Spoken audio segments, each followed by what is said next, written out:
کہ اللہ مسبب الاسباب ہے، وہ اسباب کا پابند نہیں ہے، وہ اسباب کا محتاج نہیں ہے، اسباب اس کے محتاج ہیں۔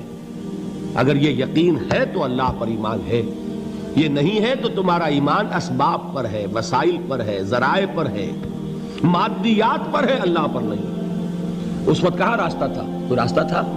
سمندر ہے اور ادھر سے لشکر آ گیا ہے۔ کلا ان معی ربی سیہدین۔ اب دیکھیے ایمان کہہ دینا آسان ہے، ہوا معکم اینما کنتم، جہاں کہیں بھی تم ہوتے ہو اللہ تمہارے ساتھ ہوتا ہے، لیکن اس کا یقین قائم ہو جائے تو زمین و آسمان کا فرق واقع ہو جائے۔ یہی بات ہوئی حضور کے ساتھ۔ غار ہے، چھپے ہوئے ہیں محمد الرسول اللہ اور آپ کے وہ یار غار ابو بکر صدیق رضی اللہ تعالی عنہ۔ اقبال نے حضرت ابو بکر کی شان میں چند اشعار کہے صرف، لیکن واقعہ یہ ہے کہ بھاری بھاری نظموں پر اور قصیدوں پر بھاری ہے، طویل ترین نظمیں اور قصیدے ہوں ان پر بھاری ہے۔ ہمتیں ابو بکر کی ہمت جو ہے، کشت ملت را جو ابر، جیسے بارش سے کھیتی اپجتی ہے، ابو بکر کی ہمت اور عزیمت اس امت کو اسی طرح سینچنے والی ہے۔ ثانیے اسلام و غار و بدر و قبر، وہ دوسرے تھے اسلام میں، دوسرے پہلے کون تھے؟ انا اول المومنین، حضور فرماتے ہیں سب سے پہلا ایمان لانے والا میں، دوسرے ابو بکر۔ ویسے ہمارے ہاں یہ چلتا ہے اختلاف، حضرت علی پہلے ہیں کہ حضرت ابو بکر پہلے ہیں، لیکن اس میں بڑی خوبصورت تطبیق قائم کی ہے علماء نے اور بہت صحیح ہے۔ چار کے بارے میں فیصلہ ہی مت کرو کہ کون پہلے ہے، ان کی ایک عجیب تقسیم کر دی ہے۔ آزاد مردوں میں، بالغ مردوں میں سب سے پہلے ابو بکر، بچوں میں سب سے پہلے علی، خواتین میں سب سے پہلے خدیجہ، اور غلاموں میں سب سے پہلے زید ابن حارثہ۔ بڑی پیاری تقسیم ہے، یہ چاروں ہی پہلے ہیں، ہر ایک کے لیے اولیت ہے۔ اور واقعہ یہ ہے کہ اگر زمانی اعتبار سے تعین ہوگا تو پہلے خدیجۃ الکبریٰ آئیں گی رضی اللہ تعالی عنہ۔ کسی اور سے بات کرنے کی نوبت بعد میں آ سکتی ہے، پہلے تو اہلیہ محترمہ سے بات ہوئی، آتے ہی پہلی وحی ہوئی ہے، ابھی تبلیغ کا حکم نہیں تھا۔ کس کو بتایا واقعہ؟ ابھی اپنی نبوت کی تبلیغ کا تو حکم ہی نہیں آیا۔ واقعہ کس کا ہے؟ وہ خدیجہ کا ہے۔ جب کہا ہے کہ خشیت علی نفسی، مجھے اپنی جان کا اندیشہ ہے، تو کیا جواب دیا خدیجہ نے رضی اللہ تعالی عنہا؟ وہ صدیقۃ الکبریٰ ہے۔ صدیقات جو ہے خواتین، ان میں چوٹی پر خدیجۃ الکبریٰ ہے رضی اللہ تعالی عنہا، اور صدیق جو مرد ہیں ان میں صدیق اکبر ہے ابو بکر صدیق رضی اللہ تعالی عنہ، لیکن صدیقات میں چوٹی پر۔ جب حضور نے فرمایا خشیت علی نفسی، کیا فرمایا؟ کیا عرض کیا؟ کیسے تسلی دی؟ نہیں نہیں، اللہ آپ کو ضائع نہیں کرے گا، آپ غریبوں کے ہمدرد ہیں، آپ مساکین کے تکالیف رفع کرنے والے ہیں، آپ بیواؤں کی سرپرستی کرتے ہیں، آپ مسافروں کی خدمت کرتے ہیں، اللہ آپ کو ضائع نہیں کرے گا۔ یہ یقین ہے اس خاتون کے اندر۔ خیر وہ ایک علیحدہ بات ہو جائے گی۔ میرے دل پر حضرت خدیجہ رضی اللہ تعالیٰ عنہ کی شخصیت کا بڑا گہرا نقش ہے، جو وہ کوئی اور ہی وقت اور موقع ہوا تو بیان ہوگا۔ بہرحال اقبال نے ایک مصرے میں جو چار اولیتیں جمع کر دی ہیں، ہمتیں کشت امت را چو ابر، ثانی اسلام و غار و بدر و قبر۔ اسلام میں حضور کے بعد پہلے کون؟ ابو بکر۔ غار میں حضور کے ساتھ کون؟ ابو بکر۔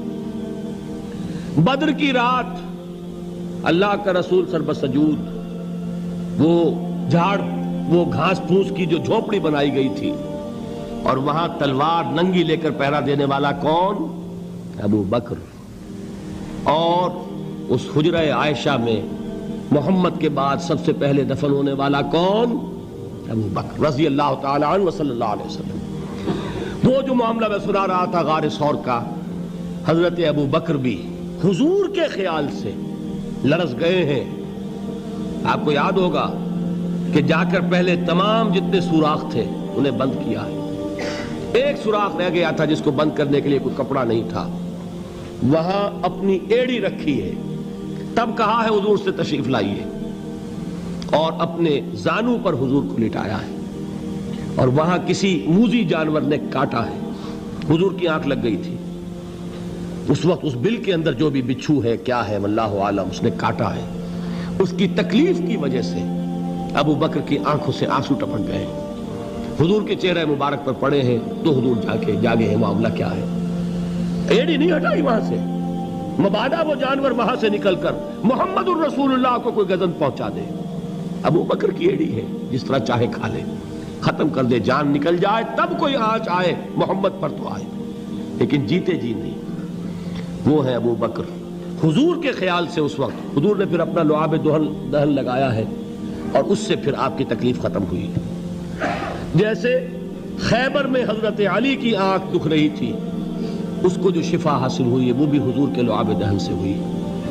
تو بہرحال اس وقت انہوں نے کہا ہے کہ اے نبی یا رسول اللہ, اگر اس وقت ان میں سے کسی نے غیر ارادی طور پر بھی اپنے قدموں کی طرف جھانک لیا تو پکڑے جائیں گے. کیا جواب تھا اللہ کے رسول کا؟ لا تحزن ان اللہ معنا. اللہ ہمارے ساتھ ہے, کیوں گھبراتے ہو ابو بکر. یہ ہے ایمان باللہ, میرا مالک اللہ, میرا رازق اللہ, میرا محافظ اللہ, میرا مددگار اللہ, میرا پشت پناہ اللہ, میرا دوست اللہ. یہ دوستی ہے اللہ کی جو لب لباب ہے, حاصل ہے ایمان کا. اسی کا نام ولایت ہے. اولیاء اللہ کے سروں پر سینگ نہیں ہوتے. جس کے دل میں ایمان راسخ ہو چکا ہو وہی اللہ کا ولی ہے. جسے اللہ پر یقین ہو چکا ہے وہی اللہ کا ولی ہے. جسے یقین ہے اللہ میرے ساتھ ہے, میرا مددگار, میرا پشت پناہ, میرا ساتھی, میرا دوست, میرا محبوب, میرا محب. اللہ اہل ایمان سے محبت کرتا ہے. واللہ یحب الصادقین. ان اللہ یحب الذین یقاتلون فی سبیلہ صفا کانہم بنیان مرصوص.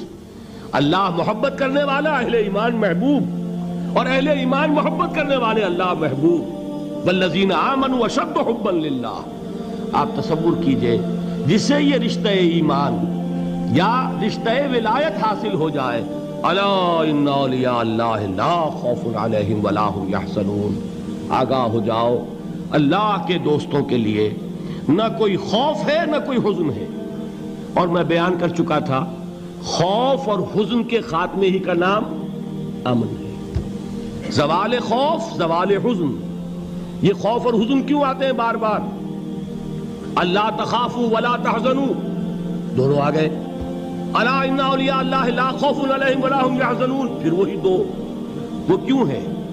خوف ہوتا ہے کسی مستقبل کی بات کا, یہ نہ ہو جائے, وہ نہ ہو جائے, یہ نقصان نہ پہنچ جائے, یہ تکلیف نہ ہو, یہ غضب نہ آ جائے. خوف ہے مستقبل سے. حزن ہے یہ کیوں ہوا, یہ نہیں ہونا چاہیے تھا, یہ میرا فلاں چیز میرے ہاتھ سے جاتی رہی ہے, فلاں موقع نکل گیا, اب بیٹھے ہوئے ہیں اندر ہی اندر کڑ رہے ہیں, صدمہ ہے اور رنج ہے. اور جو اللہ پر ایمان رکھتا ہے وہ جانتا ہے ما اصاب من مصیبت فی الارض ولا فی انفسکم الا فی کتاب من قبل ان نبرأها ان ذلک علی اللہ یسیر لکی لا تعصوا علی ما فاتکم ولا تفرحوا بما آتاکم واللہ لا يحب کل مختال فخور. اس زمین میں یا تمہاری جانوں میں کوئی تکلیف, کوئی مصیبت نہیں آ سکتی سوائے اس کے کہ جو اللہ نے لکھ دی ہو, اس سے پہلے کہ وہ ظاہر ہو. جس کو یہ حقیقت معلوم ہو گئی اس کو یہ طرز عمل اختیار کرنا چاہیے. جو چیز چھن جائے, جاتی رہے, چھوٹ جائے, اس پر افسوس نہ کرو. کس نے چھینی؟ دوست نے. دوست کے فیصلے پر شکایت. دوستی کو بٹا لگا رہے ہو, سرے تسلیم خم ہے جو مزاج یار میں آئے. اگر دوستی ہے تو پھر تو تمہیں گردن جھکانی چاہیے کہ ہر چہ ساقی ماریخت عین الطافست, جو بھی میرا ساقی میرے پیالے میں ڈال دے اس کا کرم ہے. جو اس کی طرف سے آئے اس پر کوئی رنج نہیں, کوئی صدمہ نہیں, کوئی غم نہیں, کوئی شکایت نہیں, کوئی شکوہ نہیں. اور جو ہوگا وہ اس کے اذن کے بغیر نہیں ہوگا, اور اس کا اذن ہوگا تو یقیناً میرے لیے خیر ہی خیر ہے, چاہے وہ ناگوار شے ہو, بظاہر مجھے اچھی نہ لگ رہی ہو، میری شارٹ سائٹڈنس میں مجھے وہ نظر آ رہی ہے کہ میرے لیے بری ہے، لیکن قرآن نے کہا ہے عسیٰ ان تکرہوا شیئا وہو خیر لکم وعسیٰ ان تحبوا شیئا وہو شر لکم واللہ یعلم وانتم لا تعلمون۔ ہو سکتا ہے تم کسی چیز کو ناپسند کرو درحال ہے کہ اسی میں تمہارا خیر ہو، اور ہو سکتا ہے تم کسی چیز کو پسند کرو درحال ہے کہ اس میں تمہارا شر ہو۔ اللہ جانتا ہے، تم نہیں جانتے۔ جب مجھے یہ بات معلوم ہو گئی، میں نے اپنا معاملہ اللہ کے حوالے کیا۔ سپردم بے تو مایا خیش را تو دانی حساب کم و بیش را، اے رب جو تو چاہتا ہے وہ ہو، تیرے علم میں جو شے میرے لیے خیر ہے وہ ہو جائے، میری کوئی پسند نہیں، میری کوئی چاہت نہیں، یہ ہے راضی برضائے رب۔ اکبر الہ آبادی نے اسے کہا ہے رضائے حق پہ راضی رہ، یہ حرف آرزو کیسا، خدا خالق، خدا مالک، خدا کا حکم تو کیسا۔ جب میں آ گیا بیچ میں، میری پسند، میری مرضی، میری خواہش، میری چاہت، یہی تو شرک ہے۔ ما شاء اللہ کان وما لم یشاء لم یکن، جو اللہ نے چاہا وہ ہوا، جو اس نے نہیں چاہا نہیں ہوا، اختیار اس کا ہے، میرا تو نہیں۔ رضائے حق پہ راضی رہے، یہ حرف آرزو کیسا، خدا خالق، خدا مالک، خدا کا حکم تو کیسا۔ اقبال نے اسے کہا ہے فارسی میں، اب آپ کہیں اس کا ترجمہ بھی کرو تو وہ مجھے ذرا اس وقت کچھ بہت ہی بدذوقی کسی بات نظر آئے گی۔ جائیے پوچھئے کسی سے جسے فارسی آتی ہو، برو کشید ز پیچا کے ہست و بود مرا، چے اقدہا کے مقام رضا کشود مرا۔ مجھے تو تمام پیچ و خم سے نکال دیا اس مقام رضا نے، میں راضی برضائے رب ہوں، جو فیصلہ اس کا میں اس پر راضی۔ تو کہاں کا حزن اور کس کا خوف، یہی زوال حزن اور زوال خوف، یہی ہے امن، یہ نتیجہ ہے ایمان کا۔ تو جان لیجئے یہ ہے لب لباب، یہ ہے حاصل ایمان کا، یہ ہے تو ایمان ہے، یہ نہیں ہے تو ایمان نہیں۔